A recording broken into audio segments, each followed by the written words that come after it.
Innovative destruction में आपका स्वागत है। वनरक्षी रिजल्ट के वायरल होने के बाद से अब दो तरह के सवाल जो हैं वो छात्रों के मन में कौंध रहे हैं, घूम रहे हैं। पहला तो ये है कि ये जो रिज़ल्ट है ये असली है या नकली है, तो खैर बाद में पता चलेगा। लेकिन अब ये जो बातें निकल के सामने आ रही है कि बीएसएससी का जो सीट है क्या वो अब खाली रह जाएगा, क्योंकि इसके भी कारण है जो मैं आगे बताऊँगा। और पिछली बार जो बीएसएससी सीजीएल है उसके जो रिक्तियों की प्रक्रिया थी उसको देखते हुए ये पता चलता है कि उसकी भी सीट शायद खाली रह गए थे। तो अब इन सारी बातों पर हम अभी चर्चा करेंगे। बीएसएससी ने सारा रिकॉर्ड तोड़ दिया है।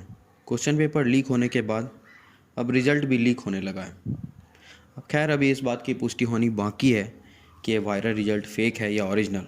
ऐसा भी संभावना है कि रिज़ल्ट किसी यूट्यूबर के दिमाग की उपज हो सकती है। बीएसएससी का जो अभी गहमा गहमी चल रहा है उस बहती गंगा में अपना हाथ धोना चाहता होगा। पर खैर ये तो बात की बात है जो कि ऑफिस खुलने के बाद ही पता चलेगा। पर अगर ये रिज़ल्ट ओरिजिनल है तो दो बातें सामने आती हैं जिस पे कि विचार करना चाहिए कि ऐसी आयोग जिसका रिजल्ट तक वायरल हो जाता है, क्या उसके परीक्षा प्रक्रिया पर सवाल उठता है या नहीं उठता है। 7 साल के संघर्ष के बाद भी आज यही हाल है कि रिजल्ट वायरल हो रहे हैं, तो परीक्षा का तो क्या ही कहना। यह माहौल छात्रों का हिम्मत तोड़ने वाला है। मैट्रिक से लेकर नौकरी के सारे प्रक्रियाओं का भी यही हाल चल रहा है।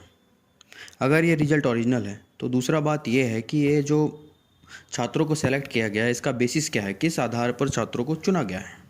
जैसे कि खबरें वायरल है कि टॉप के छात्रों को इसमें रखा गया है, तो सवाल लाजमी है कि क्या फिजिकल के सीट खाली रह जाएंगे। अब समझने वाला बात यह है कि 3,500 छात्र जिसे फिजिकल के लिए सेलेक्ट किया गया है वे टॉप के छात्र हैं, और पूरी संभावना है कि ये राजस्व कर्मचारी, कन्या लेखा लिपिक और पंचायत सचिव में सेलेक्ट हो जाएंगे। तो फिर जिन छात्रों को फिजिकल के लिए सेलेक्ट किया गया है वे बचेंगे ही नहीं। आयोग को फिर से सेकेंड लिस्ट निकाल कर फिजिकल लेना पड़ेगा। अब इससे क्या होगा? आयोग का पैसा खर्च और छात्रों का समय बर्बाद। खैर आयोग को छात्रों के समय से कुछ खास महत्व है नहीं, पर सवाल यह है कि क्या आयोग सेकेंड लिस्ट निकालेगा, क्योंकि ऐसी परिस्थिति पहले आ चुकी है। बिहार सीजीएल में छात्रों को कोर्ट का दरवाज़ा खटखटाना पड़ा था। कोर्ट ने भी माना था कि सीटें खाली रह गई थी, परंतु सीट भरा गया या नहीं इसकी जानकारी नहीं है।